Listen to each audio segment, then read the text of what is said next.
Okay. இல்லை எல்லா பக்கமுமே இப்போ சென்சார் போட கூட சமாளிச்சா முடியுதுங்க. ரிவ்யூஸ் தான் சமாளிக்க முடியல. நீங்கள் அதாவது சென்சார் போட்டியாக நம்ம நேரடியாக உட்காந்து நம்ம பேசுவாங்க, நம்ம ஆர்கியூ பண்ணி வாங்க முடியுது. ஆனால் அந்த யூடியூப் ரிவ்யூஸ் கிட்ட வாங்க அப்படி சொல்லவே முடியாது. அப்படி ஆர்கியூமெண்ட்டே கிடையாது. நான் ரொம்ப நாள் ஆசைப்பட்டுக்கிட்டே இருக்கேன், தமிழ் சினிமாவில் கேட்கலான்னு இருக்கேன். யூடியூப் ரிவ்யூஸ் எல்லாத்தையுமே வந்து நேரடியான உங்கள் கேள்விகளை வாக்குவாதமாக நாங்களே வந்து நேரம் வரோம். ஏன்னா நீங்கள் ஓப்பனாக அவங்களோட விஷயம்னா பேசிடுறாங்க. அதுக்கு பதில் சொல்லி நமக்கு ஒரு பிளாட்ஃபார்மே கிடைக்கிறது இல்லை.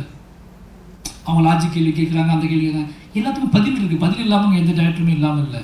பட் அந்த ஸ்பேஸ் கிடைக்க மாட்டேங்குது இல்லை. அதனால் சென்சார் போர்டை விட இதுதான் ரொம்ப சென்சார் போர்டு அப்படிங்கிறது வந்து நீங்கள் நினைக்கிற மாதிரி அது ஒரு அதிகாரம் தான். நம்ம அந்த அதிகாரத்துக்கு உட்பட்டு தான் வாழ்கிறோம். அந்த அதிகாரத்தை கன்வின்ஸ் பண்ணி நம்மளோட கருத்தை பதிக்கிறது நம்மளோட வேலை. ஏன்னா சில நேரம் அந்த அதிகாரம் நமக்கு தேவைப்படும், சில நேரம் அந்த அதிகாரம் நமக்கு தேவையில்லைன்னு தோணும். அந்த மாறுபட்ட மனநிலை நம்ம இருக்க முடியாது. ஏன்னா எல்லோரும் சேர்ந்து வாழ்கிறோம். அதனால் நம்ம வேலையை கரெக்டாக செய்வோம். செஞ்சால் அவங்கள வென்றெடுக்கணும், அதான் நம்ம வேலை. அவங்கள வென்றெடுத்து அவங்களுக்குள்ளேயும் மாற்றத்தை நிகழ்த்தி அவங்களையே இந்த படம் வெளியே போகணும் கண்டிப்பாக அப்படின்னு நம்ப வைக்க வேண்டிய வேலையை நம்ம பார்க்க வேண்டியது. அவ்வளோதான்.